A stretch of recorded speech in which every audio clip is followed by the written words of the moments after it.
خاطر اپنا ایمان چھوڑ دے۔ خیر یہ بات جب سلمان کے ساتھ پہنچی تو سلمان کے دل میں غصہ تھا، تو اس نے فیصلہ کر لیا کہ وہ ظلم کے خلاف کھڑا ہوگا۔ اس کی ماں نے اسے روکا، مگر سلمان نے کہا میں خاموش نہیں رہ سکتا، جو ظلم ہو رہا ہے میں اس کے خلاف آواز بلند کروں گا، چاہے مجھے اپنی جان گنوانا پڑے، اور یہ جان اگر میں نے گنوائی تو میں نے جہاد کی، اور جہاد کا درجہ تو امی آپ جانتی ہیں۔ سلمان نے اپنے گھوڑے پر سوار ہو کر رانی کے محل کی طرف سفر شروع کیا۔ محل پہنچ کر اس نے رانی سے ملاقات کی درخواست کی۔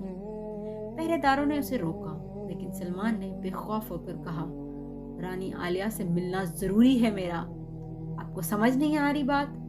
کچھ ہی دیر بعد سلمان کو رانی کے سامنے پیش کیا گیا۔ رانی عالیہ نے سلمان کا مذاق اڑاتے ہوئے کہا تمہیں کیا لگتا ہے تم میری حکمرانی کو چیلنج کر سکتے ہو؟ سلمان نے تحمل سے جواب دیا میں